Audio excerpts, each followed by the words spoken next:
Hello friends. आज की इस वीडियो में हम डिस्कस करेंगे सरफेस केमिस्ट्री और कैटालिसिस से कुछ मल्टीपल चॉइस क्वेश्चन। तो आइए स्टार्ट करते हैं फर्स्ट क्वेश्चन से। Suds floating on the surface of soap solution constitute. Soap solution के सरफेस पर तैरने वाला जो सड है वो किससे बनता है? ऑप्शन आपको दिए गए हैं एरोसोल, सोल, फोम और जेल। सो फ्रेंड्स, वो जो सड है वो फोम होता है एक्चुअल, जो कि सोप सॉल्यूशन के सरफेस के ऊपर फ्लोट करता है। सो ऑप्शन सी करेक्ट है।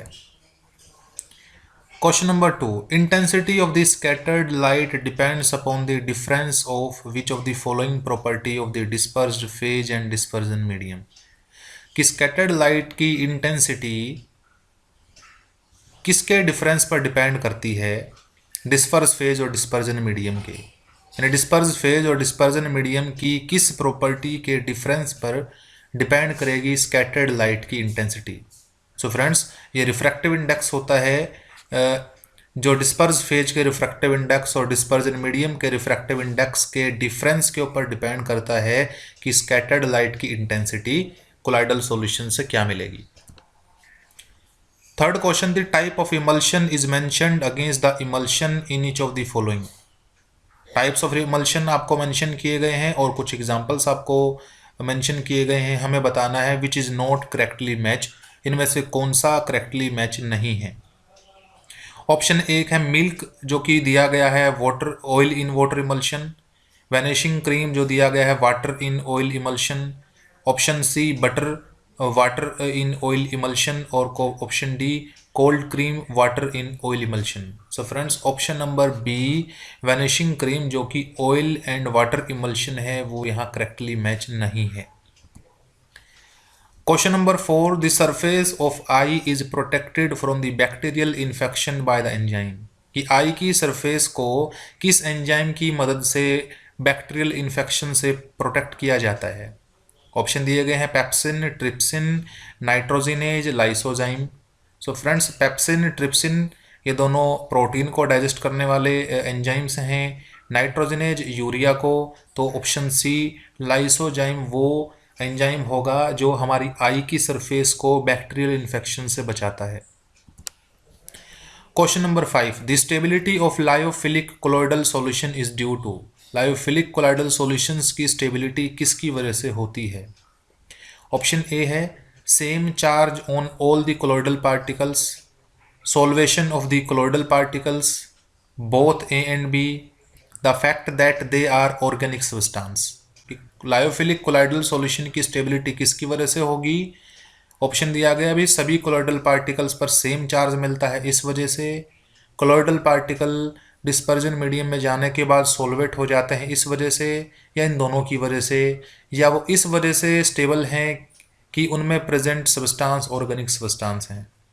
फ्रेंड्स, ऑर्गेनिक सब्सटेंस का होना ना होना उसकी स्टेबिलिटी पे कभी भी डिपेंड नहीं करेगा।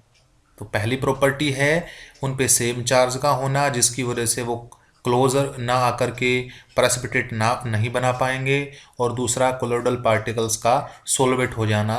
सो option C both A and B correct होगा। Question number 6, in the lake test of aluminium. जब एल्यूमिनियम को डिटेक्ट करने के लिए लेक टेस्ट परफॉर्म किया जाएगा, the blue precipitate floating in colourless liquid is due to absorption of blue litmus on. तो जो फ्लोटिंग जो प्रेसिपिटेट है कलरलेस लिक्विड में, जो फ्लोटिंग ब्लू प्रेसिपिटेट है वो ब्लू क्यों होता है? कि ब्लू लिटमस जो है वो किसके ऊपर एडजॉर्ब होता है? ब्लू लिटमस किस चीज़ के ऊपर एडजॉर्ब होता है जो ब्लू प्रेसिपिटेट की फॉर्मेशन करेगा? सो फ्रेंड्स, एल्यूमिनियम हाइड्रोक्साइड का सोल यानी कोलाइडल पार्टिकल्स वहाँ मिलेंगे जिस पर ब्लू पार्टिकल्स या ब्लू लिटमस के पार्टिकल्स एडजॉर्ब होंगे, जिसकी वजह से हमें वहाँ कलरलेस लिक्विड में ब्लू प्रेसिपिटेट मिलते हैं तैरते हुए। Question number 7, the hydrolysis of protein in stomach and intestine take place due to presence of enzyme. पेट में और इंटेस्टाइन में प्रोटीन की हाइड्रोलिसिस किस एंजाइम की वजह से होती है? ऑप्शन ए है trypsin and pepsin respectively, B है पेप्सिन एंड ट्रिप्सिन रिस्पेक्टिवली, दोनों ही केस में ट्रिप्सिन और दोनों ही केस में पेप्सिन। सो फ्रेंड्स, हमारे स्टमक में जो प्रोटीन की डाइजेशन है वो पेप्सिन की वजह से होती है और हमारे इंटेस्टाइन में ट्रिप्सिन की वजह से होती है। सो स्टमक में पेप्सिन और इंटेस्टाइन में ट्रिप्सिन ही वो एंजाइम होंगे जो प्रोटीन को हाइड्रोलिसिस करेंगे और उसको डाइजेस्ट करने में मदद करेंगे। Question number 8, the plot of logarithm x by m, जिसको हम लेंगे along y axis, versus c, जिसको हम लिखेंगे x axis. Freundlich adsorption isotherm में वो हॉरिजॉन्टल लाइन होगा, पैरेलल होगा x एक्सिस के कब? कि फ्रिंडवल्च एडजॉर्प्शन आइसोथर्म में किस कंडीशन पर जो प्लॉट है यानी जो ग्राफ है logarithm of x by m और c लॉगरिथम c के बीच में वो x एक्सिस के पैरेलल होगा, कब होगा? Friends, according to Freundlich adsorption isotherm x by m is equal to k into c की पावर 1 बाई n। हमें जो ग्राफ प्लॉट करना है वो लॉगरिथम x बाई m और कंसंट्रेशन लॉगरिथम ऑफ कंसंट्रेशन में प्लॉट करना है। तो taking logarithm in both sides, logarithm of x by m is equal to logarithm of k plus 1 by n logarithm of c। हमें क्या चाहिए? वो parallel चाहिए x एक्सिस के। तो ऐसा होने के लिए हम क्या चाहते हैं कि चाहे कंसंट्रेशन कुछ भी हो, logarithm of x by m की वैल्यू चेंज नहीं होनी चाहिए, तभी ये ग्राफ लॉगरिथम यानी कि लॉगरिथम c के पैरेलल या logarithm x axis logarithm c axis के पैरेलल आएगा। तो फ्रेंड, ऐसा होने के लिए हमें ये टर्म को क्या करना पड़ेगा? ज़ीरो करना पड़ेगा, जिसको हम तब कर सकते हैं जब n की वैल्यू इन्फिनिटी हो, क्योंकि 1 बाई इन्फिनिटी आपका 1 बाई इन्फिनिटी ज़ीरो होगा। सो ये टर्म ज़ीरो हो जाएगी और एक ग्राफ x एक्सिस के यानी लॉगरिथम c एक्सिस के पैरेलल हो जाएगा। सो ऑप्शन बी करेक्ट होगा। On addition of 1 ml solution of 10% NaCl solution to 10 ml red gold salt in the presence of 0.0250 gram of starch, the coagulation is just prevented, the starch has the following gold number। कि 10 ml red gold soul में 10 ml red gold soul में जब 1 ml 10% NaCl solution mix किया गया यानी electrolyte mix किया गया, तो इसके कोएगुलेशन को प्रिवेंट करने के लिए स्टार्च की 0.0250 ग्राम क्वांटिटी लगती है। बताइए गोल्ड नंबर क्या है? फ्रेंड्स, जो भी क्वांटिटी उस कोलाइडल सॉल्यूशन के कोएगुलेशन को प्रिवेंट करने के लिए चाहिए वो हम मिलीग्राम में कंसिडर करते हैं, जबकि यहाँ आपको 0.0250 एक ग्राम की फॉर्म में दिया गया है। अगर हम इसको मिलीग्राम की फॉर्म में कन्वर्ट करेंगे, सो मल्टीप्लाई करेंगे इसको 1000 से। जैसे ही इसको 1000 से मल्टीप्लाई करते हैं तो ये मिलता है 25 milligram. That is 25 milligram starch का यूज़ करके हमने उसके कोएगुलेशन को प्रिवेंट कर दिया। यही होता है गोल्ड नंबर। सो हमेशा जो क्वांटिटी लेनी है वो मिलीग्राम की टर्म में लेनी है। सो ऑप्शन डी करेक्ट होगा। The volume of colloidal particle VF और VC लिख लेते हैं हम यहाँ, कोलाइडल पार्टिकल को VC as compared to the volume of solute particle in true solution VS could be. कि कोलाइडल पार्टिकल की वॉल्यूम VC और किसी ट्रू सॉल्यूशन में सोल्यूट की पार्टिकल की वॉल्यूम VS किस तरह से रिलेट करेंगी? फ्रेंड्स, जो कोलाइडल सॉल्यूशन के जो ट्रू सॉल्यूशन के जो पार्टिकल्स होते हैं वो लेस देन होते हैं 10⁻⁹ मीटर, और उधर से जो कोलाइडल सॉल्यूशन के जो पार्टिकल्स होते हैं उनका जो साइज है वो 10⁻⁹ मीटर से लेकर 10⁻⁻6 मीटर की रेंज का होता है। तो अगर हम यहाँ से रेशियो लेके देखें तो ईजिली हमें मिलेगा ऑप्शन डी, जिसमें कोलाइडल पार्टिकल्स और ट्रू सॉल्यूशन के सोल्यूट पार्टिकल की वॉल्यूम का रेशियो 10⁻³ होना चाहिए। Question number 11, in Langmuir models of adsorption of gas on a solid. कि जब हम लैंगम्यूर मॉडल की बात करते हैं किसी गैस के एडजॉर्प्शन के बारे में किसी सॉलिड सरफेस पर, तो इसमें से कौन सा पॉइंट सही है? फर्स्ट है the mass of the gas striking A given area of surface. कि सरफेस के किसी भी गिवन एरिया पर स्ट्राइक करने वाली गैस का जो मास है वो प्रोपोर्शनल होता है गैस के प्रेशर के। यानी जितना ज़्यादा प्रेशर होगा उतनी ही ज़्यादा क्वांटिटी में गैस किसी भी गिवन सरफेस एरिया को स्ट्राइक करेगी। फ्रेंड्स ये बात बिल्कुल सही है, सो फर्स्ट ऑप्शन ही इसका करेक्ट होगा। Question number 12, what is the equation form of Langmuir isotherm under high pressure. High pressure condition पर लैंगम्यूर आइसोथर्म इक्वेशन क्या होगी।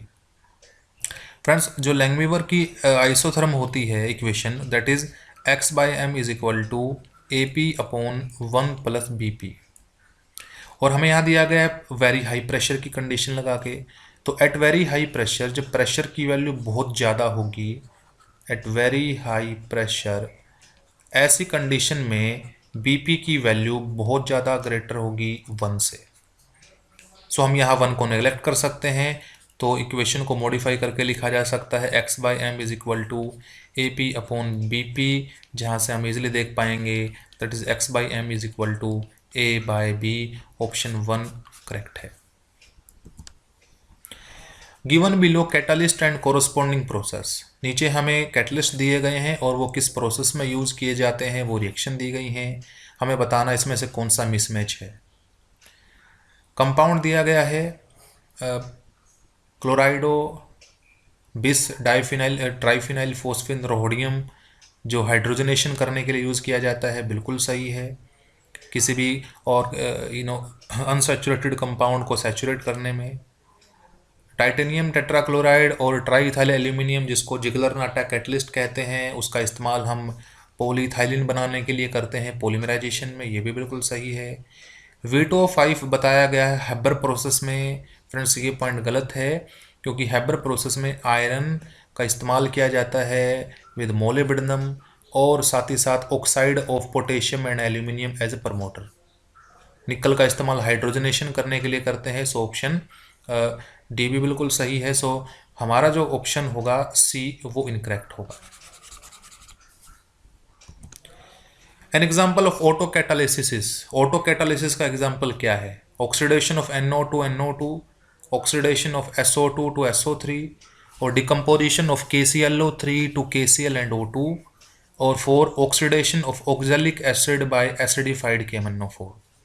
फ्रेंड्स जब KMnO4 का ऑक्सीडेशन, ऑक्जेलिक एसिड का जब ऑक्सीडेशन किया जाता है KMnO4 से, सो ऑक्जेलिक एसिड KMnO4 के साथ ट्रीट होगा in presence of sulphuric acid, और यहाँ से ऑक्जेलिक एसिड बनाता है CO2, KMnO4 बनाता है Mn2 पॉजिटिव आयन, जो कि मैग्नीज सल्फेट में है।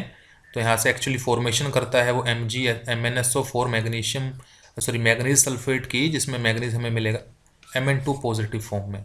सो this Mn2 positive act as autocatalysis. Question number 15, which of the following electrolyte will have maximum flocculation value for ferric hydroxide sol? इसमें से किस इलेक्ट्रोलाइट की फेरिक हाइड्रोक्साइड सोल के लिए यानी कोलाइडल सॉल्यूशन के लिए मैक्सिमम फ्लोक्यूलेशन वैल्यू होगी। फ्रेंड्स फेरिक हाइड्रोक्साइड सोल एक पॉजिटिव सोल है, और पॉजिटिव सोल को न्यूट्रलाइज करने के लिए हमें नेगेटिव आयन की रिक्वायरमेंट है। ठीक है, हायर दी नेगेटिव चार्ज, जितना नेगेटिव चार्ज ज़्यादा होगा उतनी ही उसकी फ्लोक्यूलेशन वैल्यू कम होगी। ठीक है, उतनी ही उसकी फ्लोक्यूलेशन वैल्यू कम होगी, लेस होगी, और पावर ज़्यादा होगी। लेकिन हमसे पूछा गया है किसकी मैक्सिमम फ्लोक्यूलेशन वैल्यू है, यानी किसकी पावर सबसे मिनिमम है। So here Cl-1, sulphide -2, phosphate -3, sulphate -2। सो सबसे कम चार्ज कौन है, NaCl पर। सो ये सबसे ज़्यादा मैक्सिमम या सबसे ज़्यादा फ्लोक्यूलेशन वैल्यू कैरी करेगा और मिनिमम फ्लोक्यूलेशन पावर कैरी करेगा। फ्रेंड्स आज की वीडियो में बस इतना ही। अगर आपको वीडियो अच्छी लगे तो लाइक शेयर सब्सक्राइब कीजिएगा। Thank you.